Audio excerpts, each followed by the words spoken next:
Dirty Delhi का आज 11वां दिन।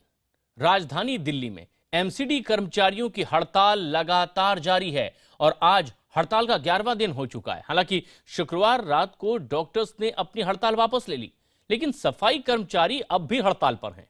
वे चादरा समेत दूसरी जगहों पर आज भी प्रदर्शन कर रहे हैं, जिससे आसपास के इलाकों में काफी जाम लग गया है। इस बीच सफाई कर्मचारियों का रेल भवन से वित्त मंत्री अरुण जेटली के घर तक मार्च करने का भी कार्यक्रम है और इससे पहले कल हड़ताली कर्मचारियों की एलजी के साथ बैठक बेनतीजा रही, जिसके बाद हड़ताल को जारी रखने का फैसला किया गया। एलजी ने वेतन के लिए उत्तरी और पूर्वी नगर निगम को 300 करोड़ रुपए लोन देने का भी प्रस्ताव दिया था। उधर इसी मामले पर शुक्रवार को दिल्ली हाईकोर्ट ने एमसीडी और दिल्ली सरकार दोनों को जमकर फटकार भी लगाई। हाईकोर्ट ने एमसीडी कर्मचारियों की हड़ताल पर अंतरिम आदेश में दिल्ली पुलिस को निजी सफाई कर्मचारियों की सुरक्षा सुनिश्चित करने के लिए कहा।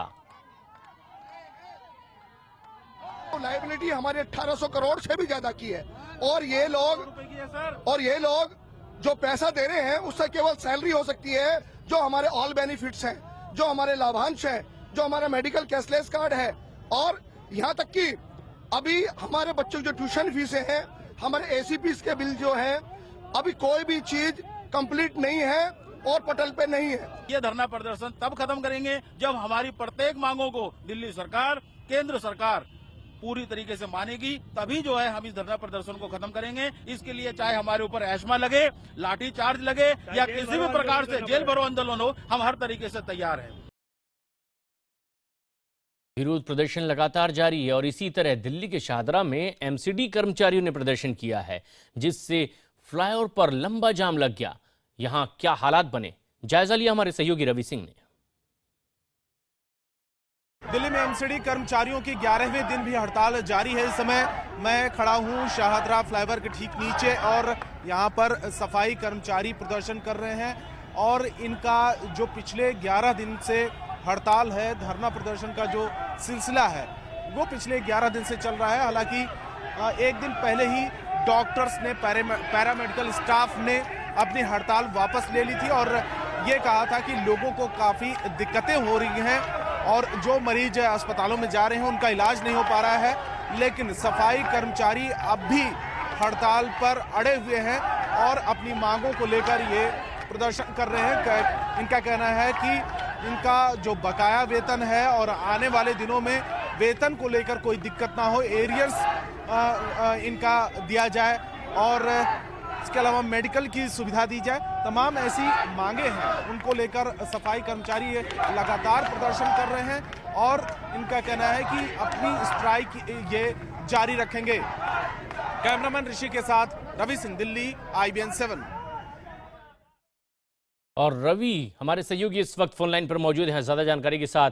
रवि, 11वां दिन है हड़ताल का, लेकिन दिल्ली वासी लगातार परेशान हैं। डॉक्टर्स ने हड़ताल खत्म कर दी है, लेकिन सफाई कर्मचारी हड़ताल पर बने हुए हैं।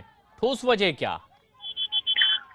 देखिए, सफाई कर्मचारियों की सिर्फ सैलरी, जो बकाया सैलरी है वो बहुत डिमांड नहीं है, क्योंकि एमसीडी की तरफ से ये भी कहा गया है कि दिसंबर महीने तक की सैलरी इनको दे दी गई है। जनवरी की है, जनवरी की जो सैलरी है वो 1-2 दिन में इनके अकाउंट में ट्रांसफर हो जाएगी। लेकिन सबसे ज्यादा इशू टीचर्स या डॉक्टर्स का, जो नवंबर महीने से उनको सैलरी नहीं मिली, यानी कि पिछले 3 महीने से बकाया है।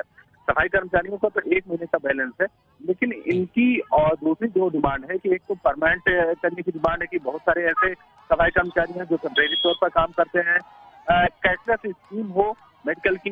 दूसरा ये है कि इनका जो बकाया एरियर्स है वो भी दिया जाए, कई सालों का है। और तीसरा ये है कि अभी 3 एमसीडी है तो उसको 1 एमसीडी किया जाए, यूनिफाइड एमसीडी की जाए, जिसकी वजह से कि किसी एक एमसीडी के ऊपर ये फाइनेंशियल बर्डन ना पड़े। क्योंकि साउथ दिल्ली में तो दिक्कत नहीं होती है, सबसे ज्यादा दिक्कत, सबसे ज्यादा जो फाइनेंशियल क्राइसिस होती है ईस्ट और नॉर्थ दिल्ली में होती है। तो पहले यूनिफाइड एमसीडी थी तो पूरा बराबर होता था और इतनी दिक्कत नहीं होती थी। यूनिफाइड एमसीडी की डिमांड कर रहे हैं, तो ऐसे ये जो तमाम जो डिमांड है इनकी कई ये पिछले 1 साल से चली आ रही हैं और इनका कहना है कि ये सब तमाम डिमांड जो है सरकार को, एमसीडी को, केंद्र सरकार को माननी पड़ेगी और जब तक नहीं मानते हैं तब तक इस तरीके से ये अपना काम छोड़कर प्रदर्शन करते रहेंगे। शुक्रिया रवि इस पूरी जानकारी के लिए।